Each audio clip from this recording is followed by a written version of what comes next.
Olá, sejam bem-vindos a mais uma leitura do Evangelho no Lar. Eu sou Camila Sanches, a sua corretora de lares. Por favor, separe um copo de água para cada pessoa que desejar receber a água fluidificada. E se você tiver algum animal de estimação, faça a limpeza das vasilhas e coloque água nova. Vamos iniciar com a oração de abertura.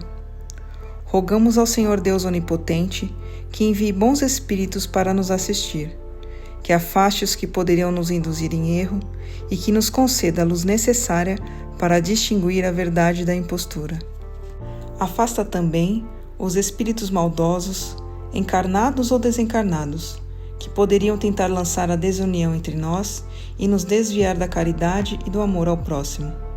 Se alguns procurarem introduzir-se aqui, faz que não encontrem acesso no coração de nenhum de nós. Bons espíritos que se dignam a vir nos instruir, nos tornem dóceis a seus conselhos. Nos livrem de todo pensamento de egoísmo, orgulho, inveja e ciúme. Nos inspirem compaixão e benevolência para com os nossos semelhantes, presentes ou ausentes, amigos ou inimigos. Façam que, finalmente, pelos sentimentos de que fomos animados, reconheçamos sua benéfica influência. Deem aos médios que escolheram para nos transmitir seus ensinamentos a consciência da santidade do mandato que lhe é confiado e da gravidade do ato que vão realizar, a fim de que o façam com o fervor e o recolhimento necessários. Se na reunião houvesse pessoas que a ela tenham vindo atraídas por outros sentimentos que não os do bem, abram seus olhos à luz e perdoem-nos, como nós perdoamos se vierem com más intenções. Pedimos especialmente ao espírito de André Luiz, nosso guia espiritual, que nos assista e que vele por nós. A leitura de hoje do Evangelho segundo o Espiritismo de Allan Kardec é do capítulo 8, Bem-aventurados os puros de coração. Deixem vir a mim as crianças. Itens 1 a 4.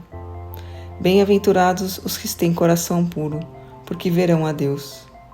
Apresentaram-lhe então algumas crianças, a fim de que ele as tocasse. E como seus discípulos afastassem com palavras ásperas aqueles que os apresentavam, Jesus, vendo isso, zangou-se e lhes disse: Deixem vir a mim as crianças e não as impeçam, pois o reino dos céus é para aqueles que se assemelham a elas. Em verdade lhes digo que quem não receber o reino de Deus como uma criança, nele não entrará. E depois de abraçá-las, abençoou-as, impondo-lhe as mãos. A pureza do coração é inseparável da simplicidade e da humildade. Exclui toda ideia de egoísmo e de orgulho. Por isso Jesus toma a infância como um emblema dessa pureza, do mesmo modo que a tomou como aquele da humildade.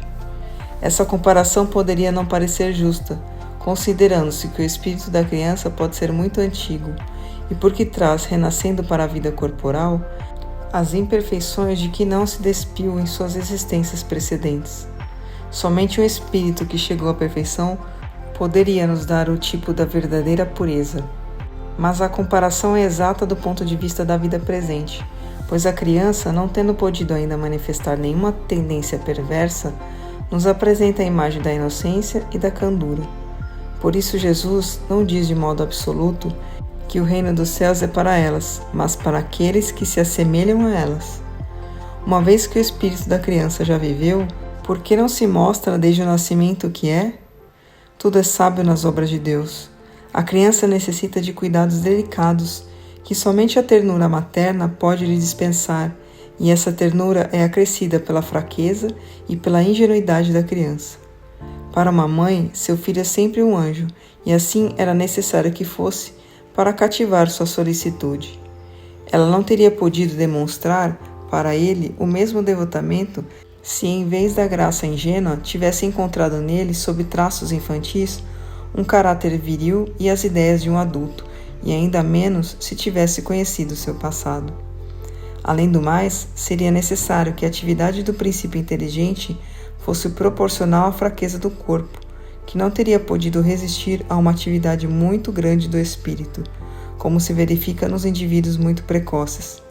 É por isso que, ao aproximar-se de sua encarnação, o espírito, entrando perturbado, perde aos poucos a consciência de si próprio.